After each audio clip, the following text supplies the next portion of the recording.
동전에도 양면이 있듯이 하나님의 말씀에도 양면이 있습니다. 동전의 앞면과 뒷면이 있듯이 하나님 말씀에도 양면이 있다라는 거예요. 어떤 양면입니까? 하나님 말씀에는 은혜가 있지만 심판도 있습니다. 사망이 있지만 생명이 있습니다. 복이 있지만 저주가 있다라는 거예요.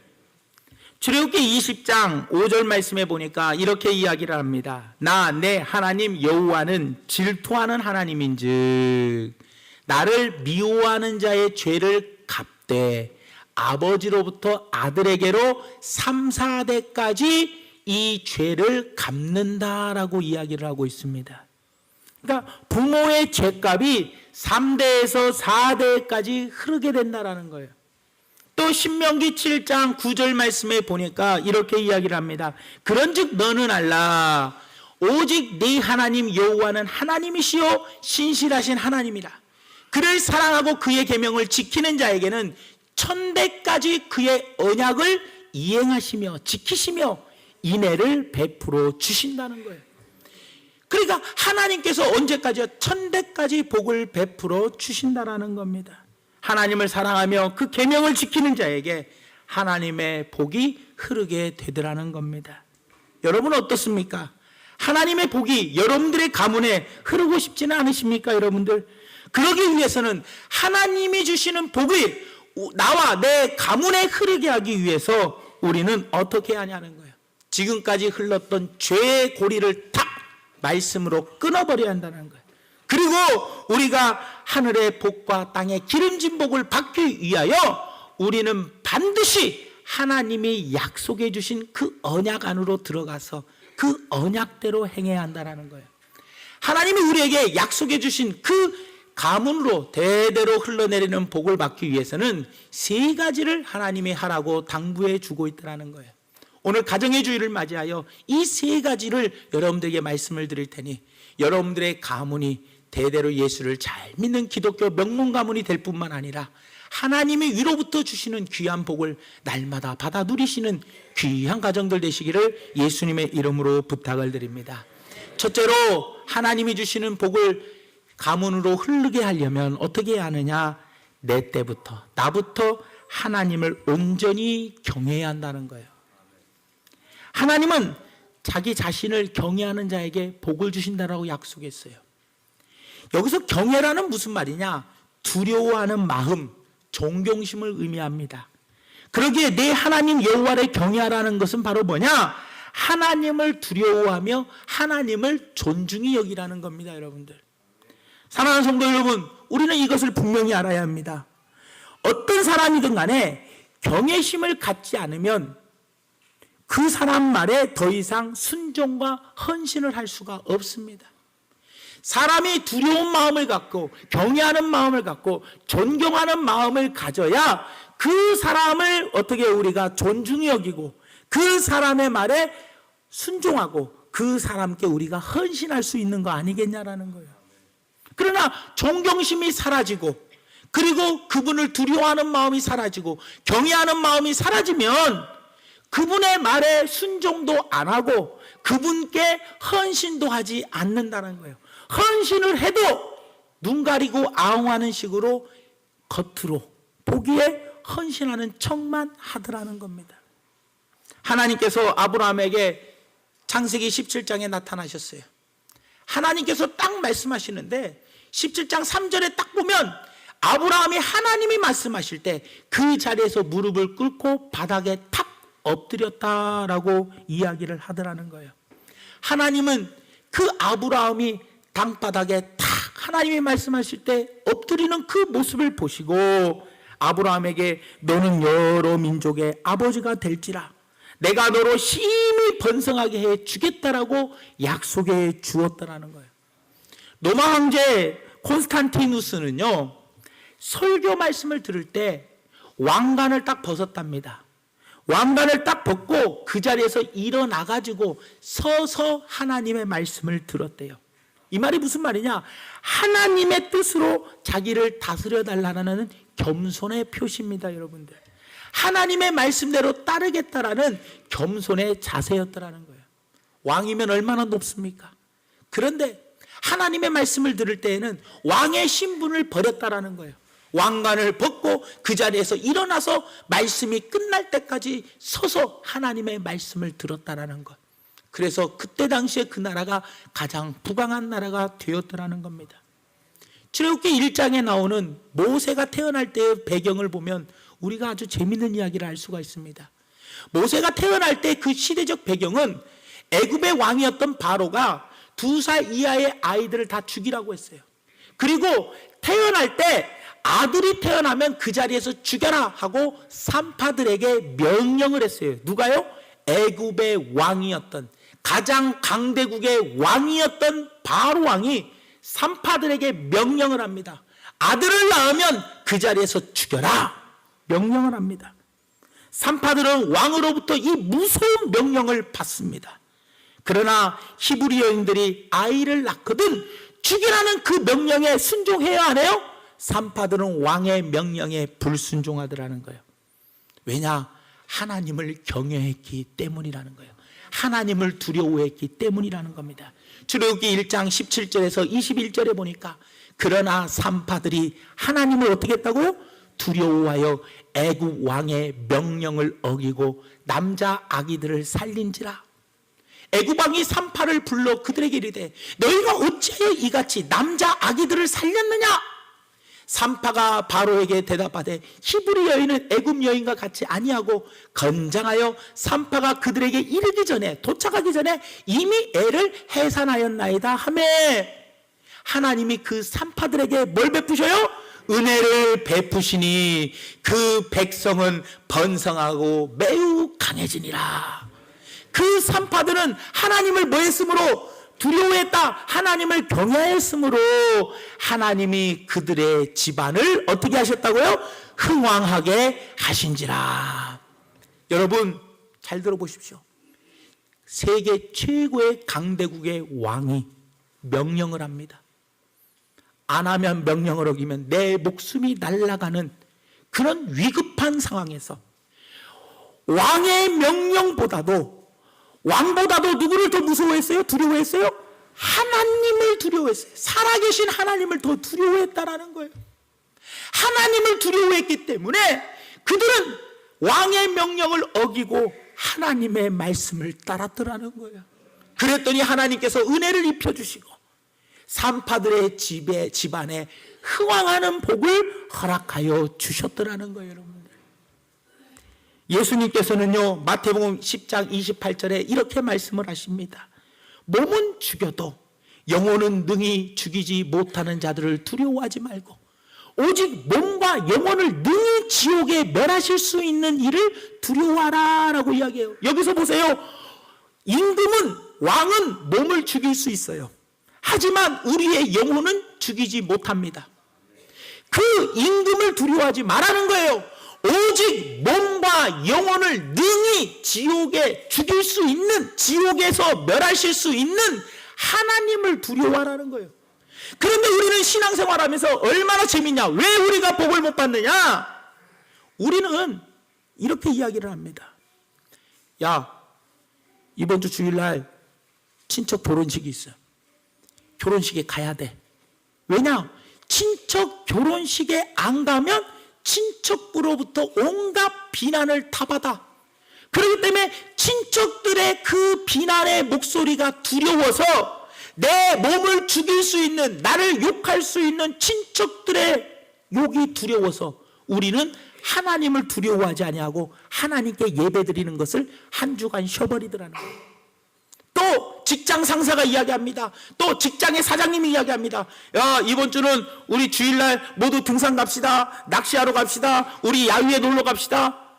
이럴 때 자기 모가지가 날아갈까 봐, 내가 혹시나 진급하지 못할까 봐 우리는 그 사람들이 두려워서 하나님을 두려워하지 아니하고 예배를 우리는 빠지고 직장 상사가 가자는 대로, 직장 사장님이 가자는 대로 우리는 끌려다니더라는 거예요. 사람을 두려워하지 하나님을 두려워하지 않는다는 거예요. 사람을 경외할 뿐이지 하나님을 경외하지 않는다는 거예요. 그런데 우리가 어떻게 복을 받을 수 있겠냐라는 거예요. 산파들은 어땠습니까? 산파들은요 임금을 두려워하지 않았어요.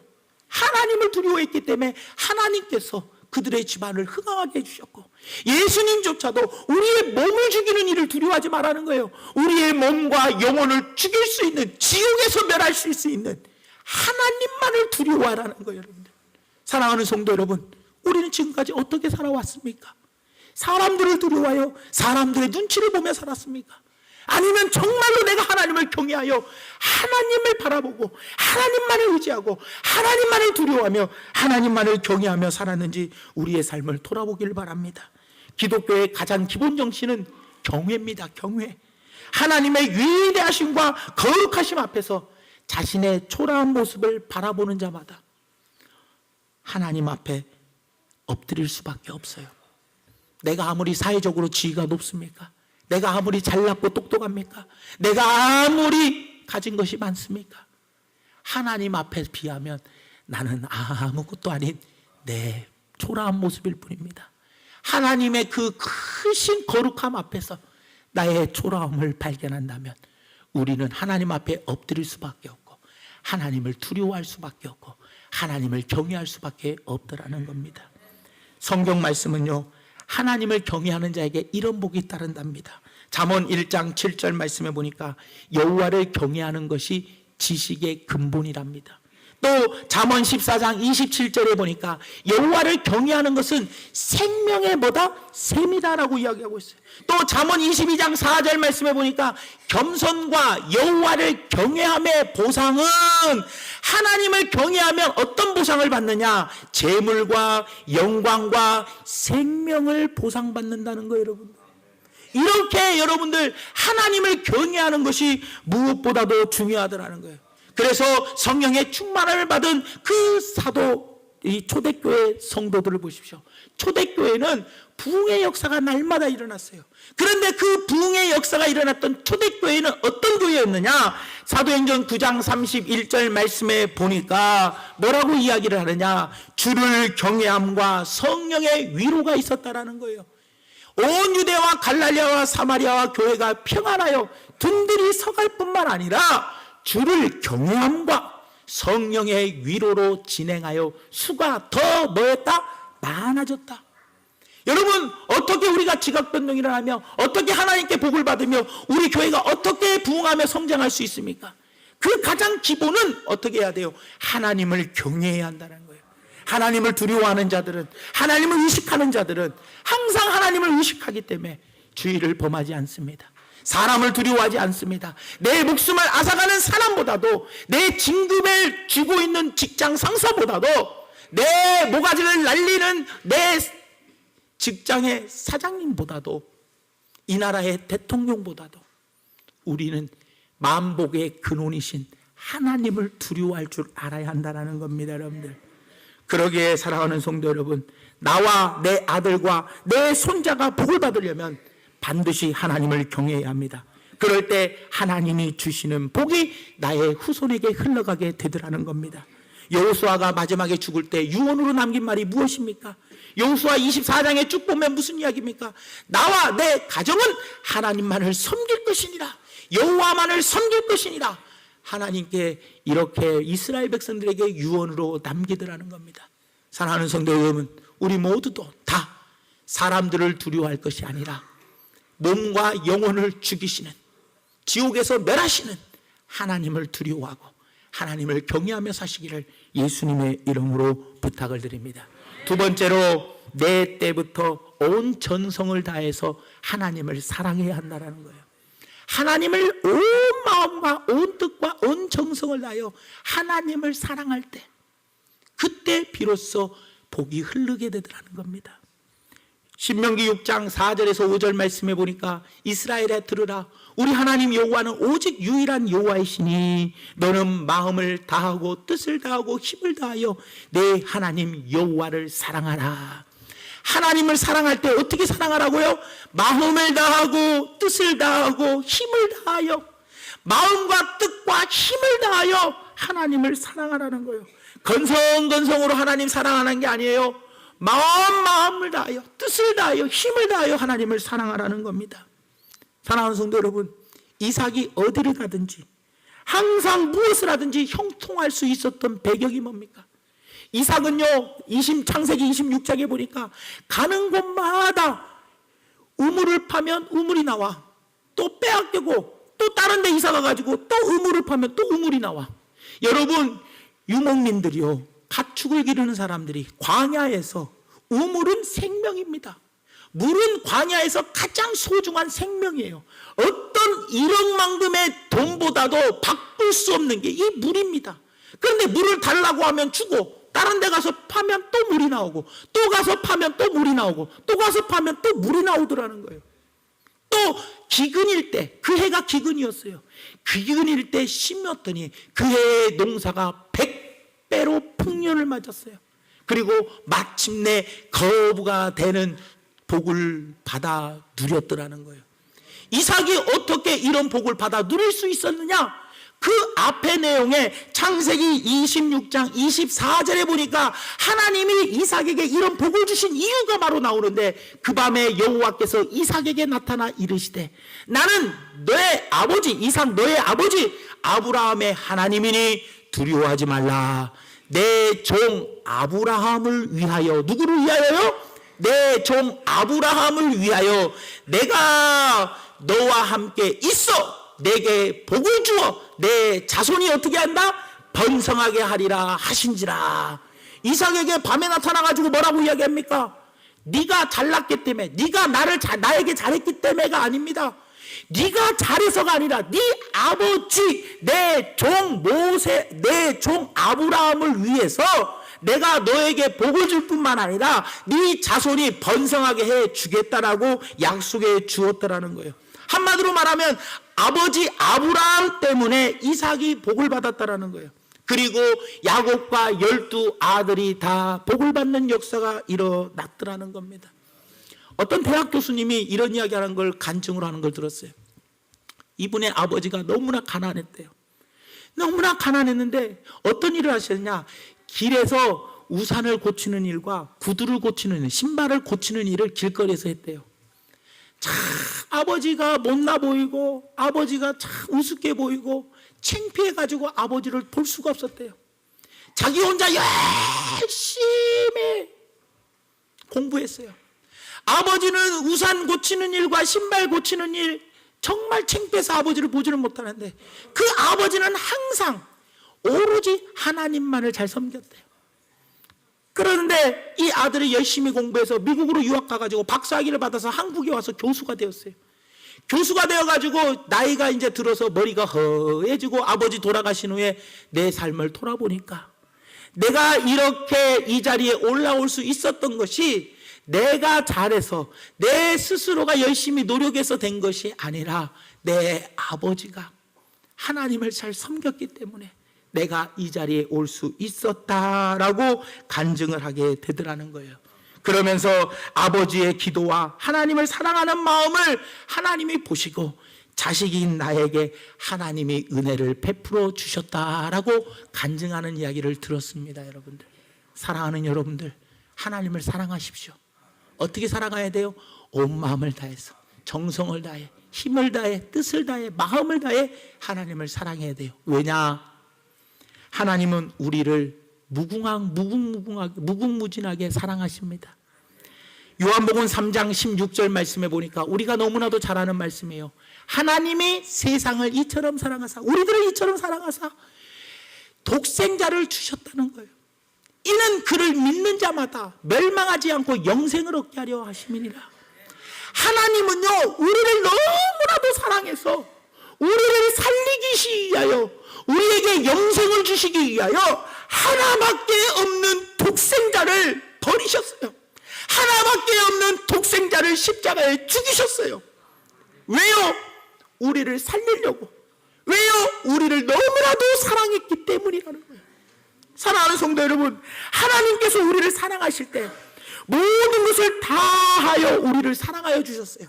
하나님에게 있는 모든 것을 아낌없이 다 주시면서 우리를 사랑해 주었어요. 그래서 하나님도 우리에게 너희들의 전적인 사랑을 요구하시는 거예요. 왜요? 하나님이 우리에게 모든 것을 다 주셨기 때문에. 우리도 하나님께 모든 것을 다 드려야 돼, 안 드려야 돼요? 다 드리면서 사랑해야 한다는 거예요. 여러분, 일방통행이란 건 없는 거예요. 항상 쌍방통행이요.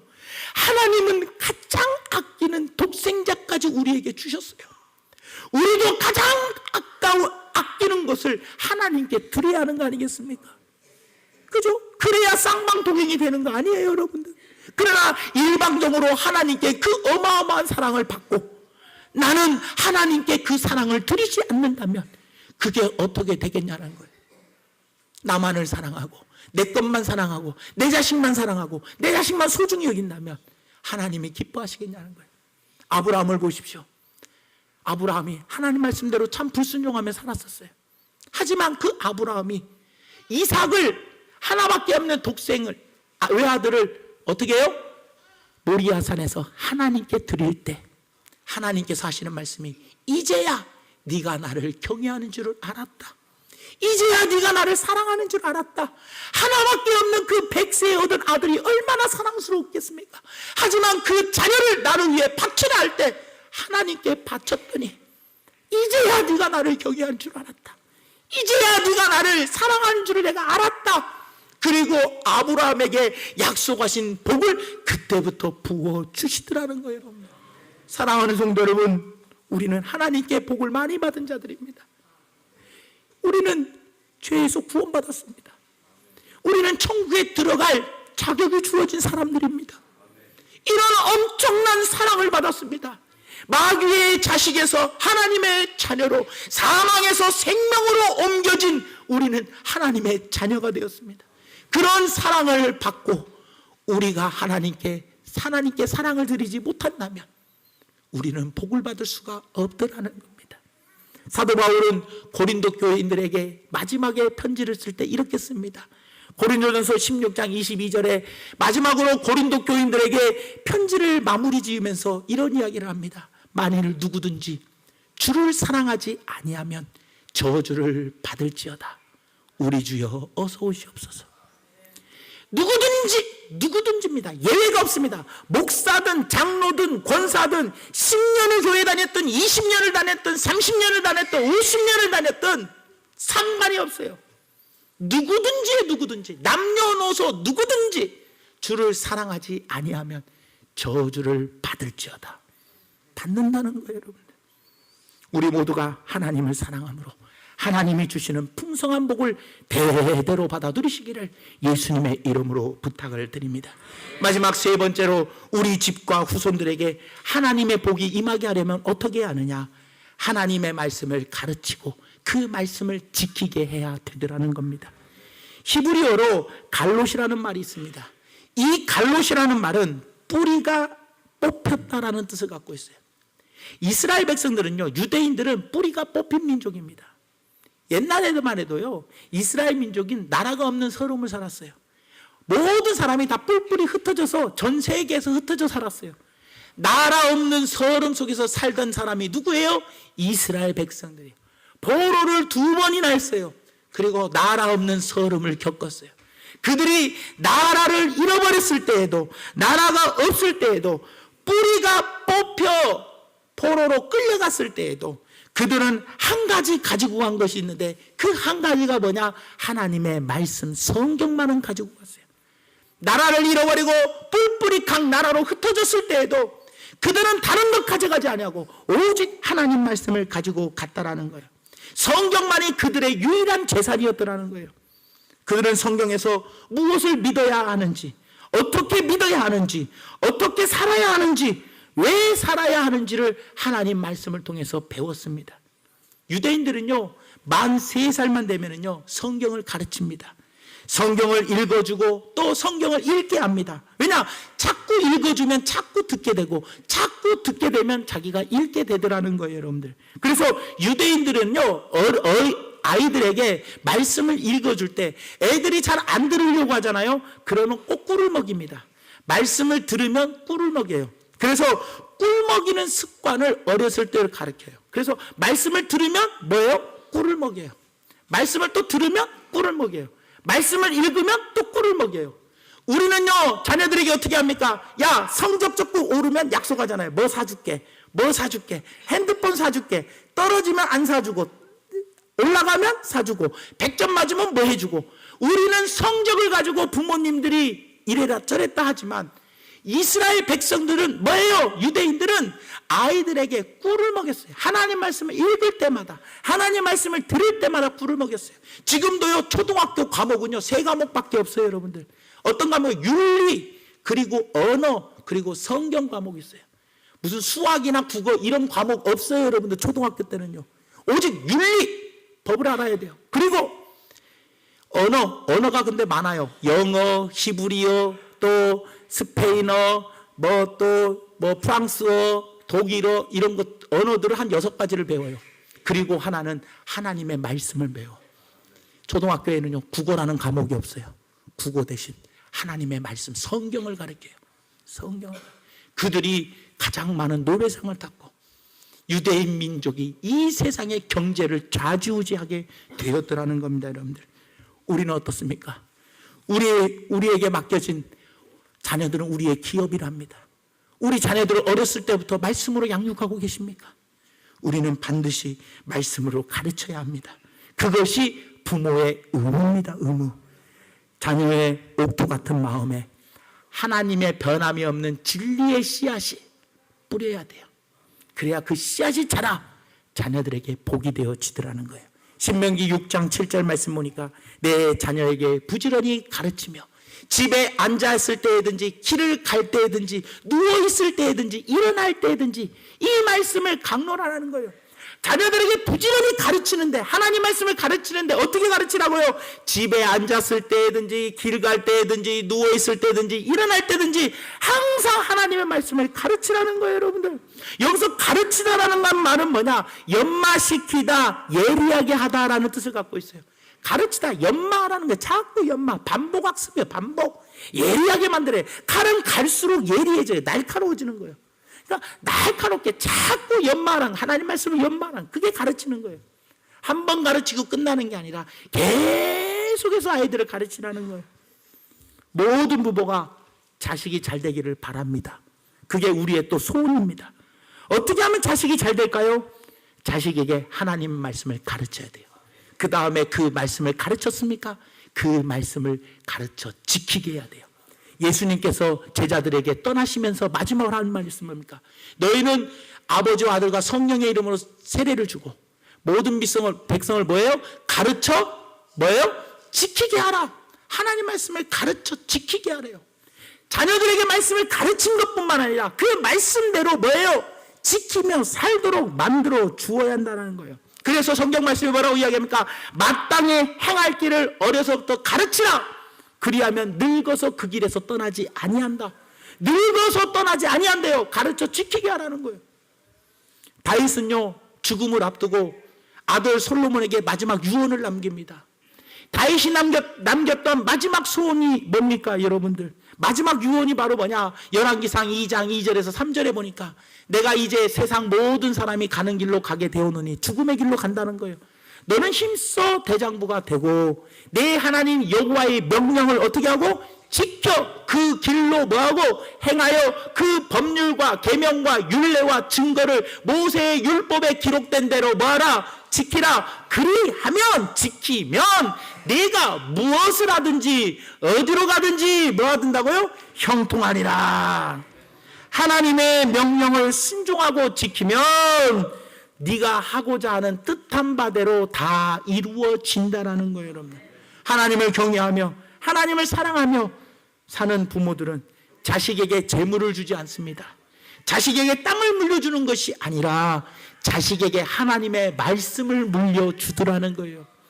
이것만이 우리가 사는 길이고 대대로 복을 받아 누리는 비결이라는 거예요. 여러분들, 사랑하는 성도 여러분, 신명기 7장 12절에서 14절 오늘 본 말씀 이후에 이야기합니다. 너희가 이 모든 법도를 듣고 지켜 행하면 내 하나님 여호와께서 내 조상들에게 맹세하신 언약을 지켜 내게 인애를 베풀 것이라. 곧 너를 사랑하시고 복을 주사 너를 번성하게 하시되 내게 주리라. 내 조상들에게 맹세하신 땅에서 내 소생에게 은혜를 베푸시며 내 토지 소산과 곡식과 포도주와 기름을 풍성하게 하시고 내 소와 양을 번식하게 하시리라. 언제요? 하나님 말씀을 지켜 행할 때입니다. 여러분들, 사랑하는 성도 여러분, 말씀의 결론을 맺습니다. 하나님만이 만복의 근원이십니다. 만복의 근원 하나님, 하나님만이 모든 만복의 근원이 되십니다. 복을 주시는 분도 하나님이고 복을 가져가시는 분도 하나님입니다. 욥의 고백처럼 주시는 분도 하나님이요 가져가시는 분도 하나님이십니다. 그렇다면 만복의 근원이신 하나님께 우리는 어떻게 해야 돼요? 대대로 복을 받아 누리려면, 하나님의 복이 흐르게 하려면 나 때부터 하나님을 경외하십시오. 사람을 두려워하지 마세요. 하나님을 두려워하세요. 주 성수하는 것을 반드시 지키십시오. 하나님께 11조를 떼먹지 마시고 하나님께 늘 감사하면서 사람을 두려워하지 말고 하나님을 두려워하며 사세요. 하나님을 사랑하세요. 여러분, 하나님은 우리를 사랑하셔서 하나밖에 없는 독생자까지도 죽이면서까지 우리를 살리기 위하여 모든 것을 아낌없이 다 주셨습니다. 예수님조차도 물과 피를 다 쏟으면서까지 자기 몸을 우리를 위하여 내어주셨습니다. 그 하나님께 우리는 그 많은 사랑을 받았어요. 모든 사랑을 다 받았으니 우리도 하나님을 전적으로 사랑하는 것이 당연한 일입니다. 그리고 말씀을 하나님이 우리에게 주셨어요. 언약의 하나님이십니다. 우리는 언약대로 살아야 합니다. 자녀에게 어렸을 때부터 말씀을 가르치십시오. 가르치고 그 말씀을 지키게 해서 그 자식을 제자 삼아야 돼요. 반드시 그럴 때 하나님의 복이 흐르게 하여 주신다라고 약속해 주셨다는 걸 기억하며 우리 모두 대대로 예수를 잘 믿는 기독교 명문 가문이 될 뿐만 아니라 하나님께로부터 받은 복이 날마다 내 대대로 흘러넘치는 귀한 가정들이 되시기를 예수님의 이름으로 축원드립니다.